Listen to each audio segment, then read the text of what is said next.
Almost 95% बच्चों का exam के बाद ये कहना होता है कि पेपर तो आता था लेकिन हम उतना कर नहीं पाए। तो क्या वो रीजन है कि हम अपना बेस्ट नहीं दे पा रहे हैं? In spite of putting in lot of efforts in our preparation, हम उसके अकॉर्डिंग भी अपना बेस्ट नहीं दे पा रहे हैं। तो रीजन क्या है? उन्हें दूर करना तो बहुत जरूरी है, राइट? अदरवाइज हम उस पढ़ाई का बेनिफिट ले ही नहीं पाएंगे।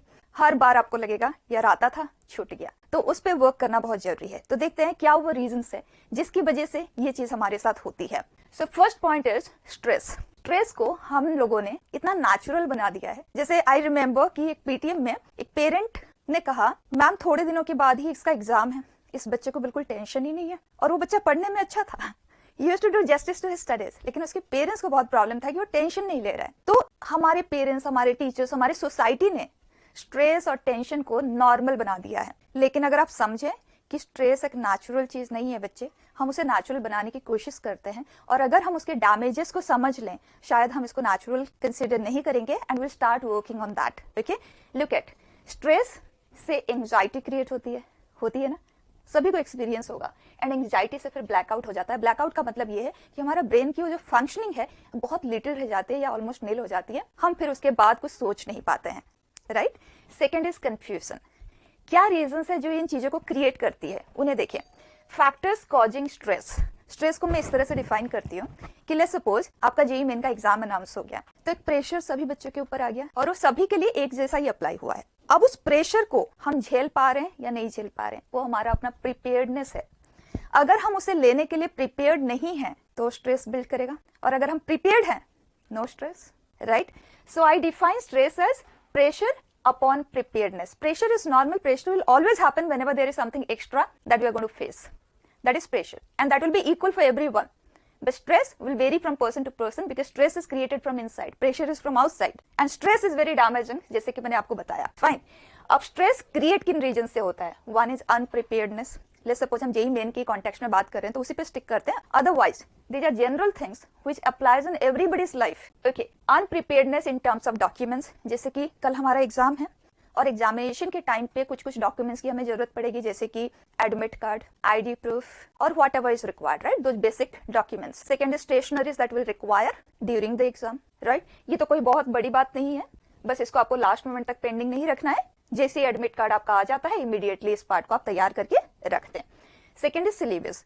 बहुत से बच्चों का, पर्टिकुलर जो 12 स्टडिंग स्टूडेंट्स है, उनका सिलेबस के साथ उनको फील नहीं होता कि वो उतना ज्यादा जस्टिस कर पाए हैं, क्योंकि उनको स्कूल भी अटेंड करना है, देन एग्जाम्स भी देना है, स्कूल के रेगुलर एग्जाम्स देना है, प्री बोर्ड आ गए, then board exams are ahead, और सिलेबस कंप्लीशन भी उनका just at the last moment होता है, तो उतना प्रिपेयर्ड वो फील नहीं करते.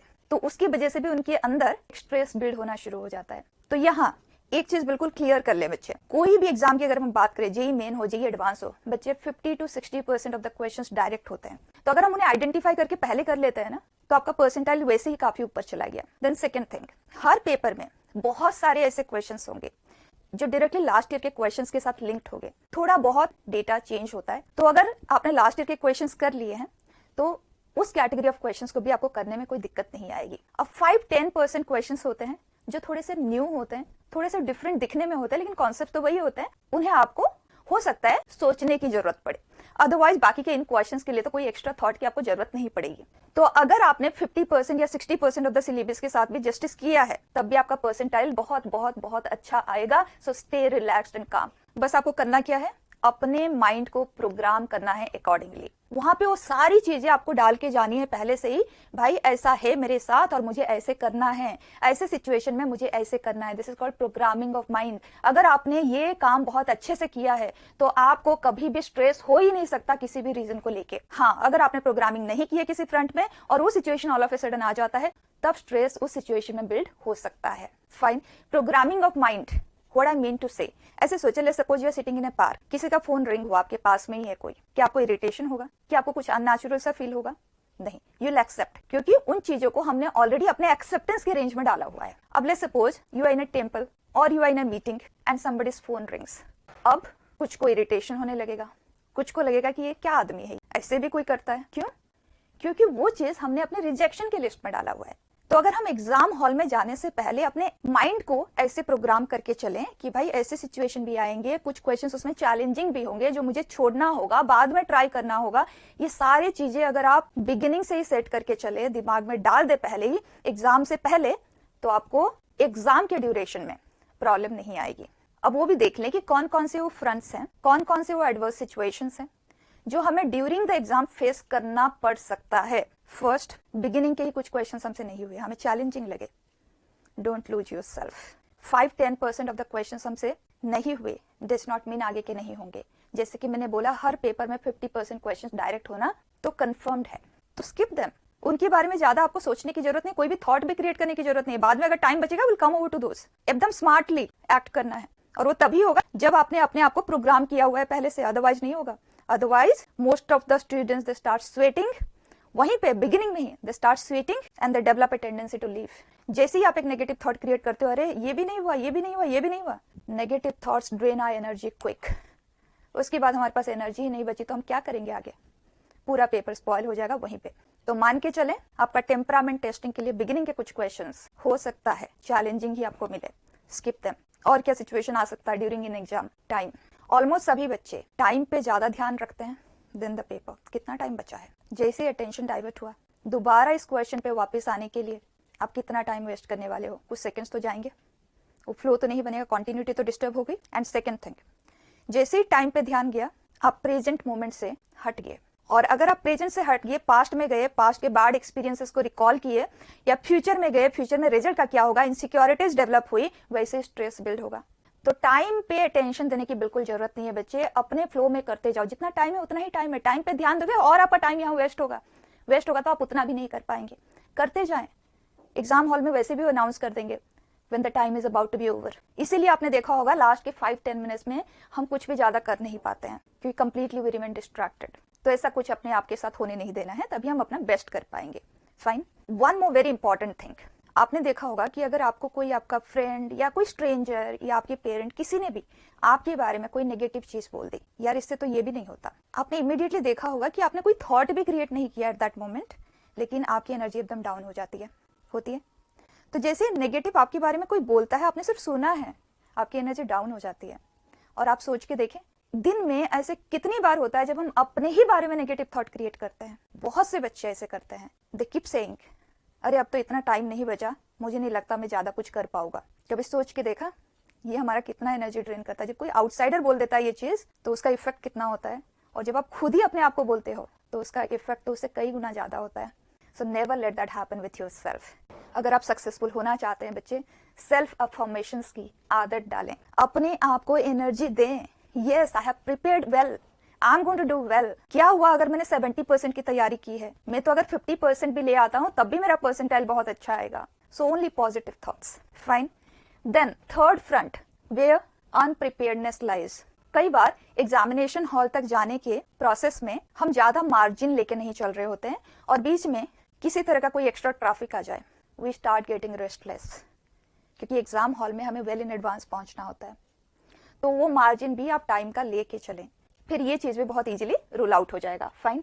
Second, social media interaction exam से 2 दिन पहले से पूरी तरह से कट ऑफ कर दें।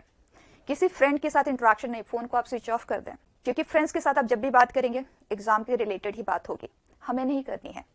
हमें अपने आप को अफर्मेशन देते रहना है, रिवाइज करते रहना है, पॉजिटिव एनर्जी बिल्ड करते रहना है, एग्जामिनेशन की प्लानिंग करते रहनी है, और कुछ नहीं। Then listening to negative things in the last few days. अरे लास्ट ईयर का पेपर तो इतना डिफिकल्ट आया था, क्या होगा इस बार पता नहीं। Why should we create such thoughts? Future के बारे में हम क्यों सोच रहे हैं? प्रेजेंट पे तैयारी करेंगे, प्रेजेंट के साथ जस्टिस करेंगे, तभी तो फ्यूचर अच्छा होगा। Why are we thinking about all those unnecessary things? Not required. तो ये पूरी तरह से आपको रूल आउट करना होगा। Third, waste and negative thoughts. ये तो एक्सटर्नल ड्रिवन है, कई बार इंटरनली ड्रिवन भी होता है। हमारा माइंड है ना, ये कभी खाली नहीं होता, या तो इंटेंशनल थॉट होगा या तो अनइंटेंशनल थॉट होगा। अनइंटेंशनल थॉट पास्ट के रिलेटेड, यार कल इस टाइम ये कर रहा था मैं, 2 दिन पहले ऐसे हुआ था मेरे साथ, लास्ट ईयर ऐसे हुआ, या तो फ्यूचर के बारे में सोच रहा होगा। दोनों ही चीजें हमें नहीं चाहिए। पास्ट में क्या हुआ ये प्रेजेंट को इफेक्ट करने वाला नहीं होना चाहिए, और प्रेजेंट से ही फ्यूचर बनेगा, तो हम फ्यूचर के बारे में क्यों सोच रहे हैं? हमें तो प्रेजेंट मोमेंट में रहना है। तो अगर हम इस पार्ट को अवॉइड करना चाहते हैं तो हमेशा एक पॉजिटिव थॉट यहाँ पे होना चाहिए। जब पॉजिटिव चीज मिसिंग होगी तभी नेगेटिव आएगा, उस पर ध्यान देना है। ये चीज मैं ऑलरेडी बता चुकी हूँ आपको, being time conscious during exam, ये बहुत डैमेजिंग होता है, तो इससे पूरी तरह से आप दूर हो जाएं। हमें टाइम नहीं देखना है, हमें सोचना भी नहीं है टाइम के बारे में। जब टाइम खत्म होने वाला होगा अपने आप अनाउंस हो जाएगा, हम अपना बेस्ट करते जाएं तब तक। Fine. Next is factors that causes confusion. बहुत से बच्चे होते हैं जो याद रखने वाली चीजें होती है ना, वो कहते हैं यार एग्जाम से 1-2 दिन पहले कर लेंगे, जस्टिस नहीं होगा एट द रिक्वायर्ड मोमेंट, या तो रिकॉल नहीं होगा या कंफ्यूजन क्रिएट होगा। ऐसे ही समझ के देखो, आप एक नए घर में शिफ्ट हुए हो, सारा सामान इकट्ठा पड़ा है, आपको सेट करना है और आप बहुत जल्दी में हो, उसको इमीडिएटली आपको सेट करना है, आपके पास टाइम लिमिटेड है, आप उसको कहीं किसी को कहीं किसी को कहीं किसी को कहीं रख दोगे, और जब उस सामान की आपको जरूरत पड़ेगी, most of the time you are not able to recall, यार कहाँ रखा था, उसे रखा तो है कहीं, मतलब मैंने पढ़ा तो है, क्या है वो, आई डोंट रिमेम्बर, या तो उसकी जगह पे कोई और चीज हम लिख देते हैं, होता है ना ऐसी चीजें। तो लास्ट मोमेंट क्रैमिंग बिल्कुल भी नहीं करना है। Second, doing anything new eight the last moment. जो चीज आज तक आपने नहीं की है, कोई ऐसा चैप्टर, कोई ऐसा टॉपिक जो आपने अभी तक नहीं किया है, आपको लास्ट 4-5 डेज में उसे करने की जरूरत नहीं है, leave it, will do it next time. अभी जितना आपका स्ट्रेंथ है ना, जो चीज आप ऑलरेडी कर चुके हो उसी पे कॉन्सेंट्रेट करो। फाइन। नेक्स्ट, अगर कोई ऐसा चैप्टर है, टॉपिक है जो आपने बहुत टाइम से रिवाइज नहीं किया है, उसे रिकॉल करने का इशू आ सकता है हमें, राइट। ऐसी सिचुएशन में बच्चे कई बार ऐसे भी होता है, कोई चीज को आप रिकॉल नहीं कर पा रहे हो, तो कोई बात नहीं, उस टाइम पे आप उसे छोड़ दें, नेक्स्ट क्वेश्चन में चले जाएं, उस क्वेश्चन को मार्क कर दें रिव्यू लेटर करते हुए and move to the next question. थोड़ी देर के बाद अगर आप रिलैक्स होकर उस पर वापस आते हैं ना, तो रिकॉल हो जाता है। और अगर फिर भी नहीं होता है, लिव इट, वरी करने की जरूरत नहीं है, राइट। जितना काम रहेंगे, कंपोज रहेंगे, उतना अच्छा हम करेंगे। अब देख लें क्या क्या चीजें आपको ध्यान में रख के चलना है एग्जाम हॉल में जाने से पहले। Keep all your documents and stationery required ready well in advance, and stationery भी बच्चे बैकअप लेके चलें। Fine. Reach the exam centre well in advance. Third, do not pay attention on what the others are doing और talking.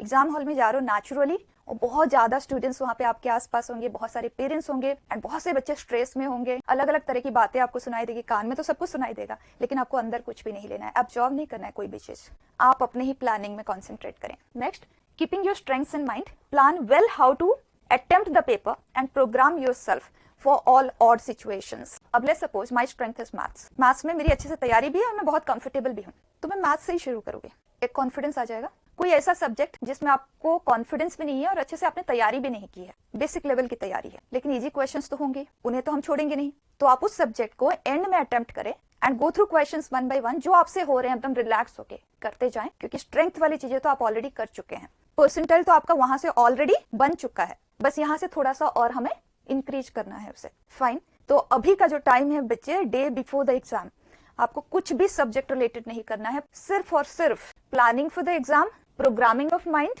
And self affirmations, बस इन 3 चीजों में लगा दो। किसी की कोई बात सुनने की जरूरत नहीं है, किसी से कोई एक्स्ट्रा बात करने की जरूरत नहीं है, सिर्फ इस पे पूरी तरह से फोकस्ड हो जाओ, फिर देखो आप अपना बेस्ट दे के आओगे। उसके बाद आप ये नहीं कहोगे कि ये मुझे आता था और ये छूट गया। फाइन। एंड बच्चे, जो मेहनत मैं आप लोगों के लिए कर रही हूँ वो किसी भी तरह से आपके लिए यूजफुल है, then please share among your friends, वही हम टीचर्स के लिए एक सोर्स ऑफ मोटिवेशन है। Thank you.